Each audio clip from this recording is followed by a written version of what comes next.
ये स्टोरी एक आलसी आदमी की है, जिसे ध्यान से सुने। एक गांव में एक आलसी आदमी रहता था। वो कुछ काम धाम नहीं करता था, बस दिन भर निठल्ला बैठकर सोचता रहता था कि किसी तरह कुछ खाने को मिल जाए। एक दिन वो यूं ही घूमते घूमते आम के एक बाग में पहुंच गया। वहां रसीले आमों से लबे कई पेड़ थे। रसीले आम देख उसके मुंह में पानी आ गया और आम तोड़ने वो एक पेड़ पर चढ़ गया। लेकिन जैसे ही वो पेड़ पर चढ़ा, बाग का मालिक वहां आ पहुंचा। बाग के मालिक को देख आलसी आदमी डर गया और जैसे तैसे पेड़ से उतरकर वहां से भाग खड़ा हुआ। भागते भागते वो गांव के बाहर स्थित जंगल में जा पहुंचा। वो बुरी तरह से थक गया था, इसलिए एक पेड़ के नीचे बैठकर सुस्ताने लगा। तभी उसकी नजर एक लोमड़ी पर पड़ी।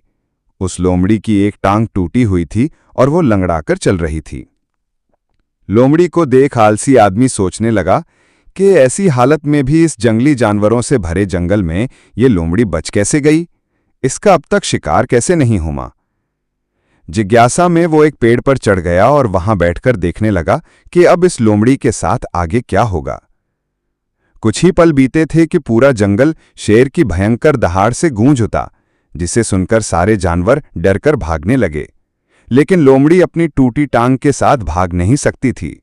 वो वहीं खड़ी रही। वीर लोमड़ी के पास आने लगा। आलसी आदमी ने सोचा कि अब शेर लोमड़ी को मारकर खा जाएगा। शेर लोमड़ी के पास आया। उसके मुंह में मांस का एक टुकड़ा था। उसने वो टुकड़ा लोमड़ी के सामने गिरा दिया।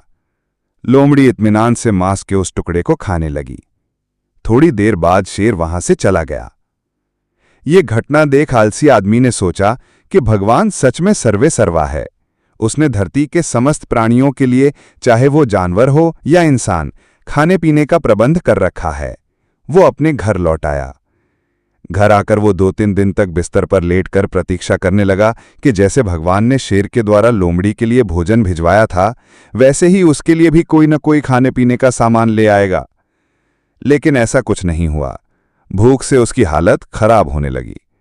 आखिरकार उसे घर से बाहर निकलना ही पड़ा। घर के बाहर उसे एक पेड़ के नीचे बैठे हुए बाबा दिखाई पड़े। वो बाबा के पास गया और जंगल का सारा वृतांत सुनाते हुए बोला, बाबा जी, भगवान मेरे साथ ऐसा क्यों कर रहे हैं? उनके पास जानवरों के लिए भोजन का प्रबंध है, लेकिन इंसानों के लिए नहीं। बाबा जी ने उत्तर दिया, बेटा, ऐसी बात नहीं है। भगवान के पास सारे प्रबंध हैं, दूसरों की तरह तुम्हारे लिए भी। लेकिन बात यह है कि वे तुम्हें लोमड़ी नहीं, शेर बनाना चाहते हैं। हमें इस कहानी से यह सीख मिलती है कि हम सबके भीतर क्षमताओं का असीम भंडार है। बस अपनी अज्ञानतावश हम उन्हें पहचान नहीं पाते और स्वयं को कमतर समझकर दूसरों की सहायता की प्रतीक्षा करते रहते हैं। स्वयं की क्षमता पहचानिए, इतने सक्षम बनिए कि आप दूसरों की सहायता कर सकें। दोस्तों, ऐसी ही ज्ञानवर्धक बातें जानने के लिए हमारे चैनल को सब्सक्राइब जरूर से कर दें और वीडियो को एक लाइक करके वीडियो को अपने दोस्तों के साथ शेयर जरूर से कर दें। धन्यवाद।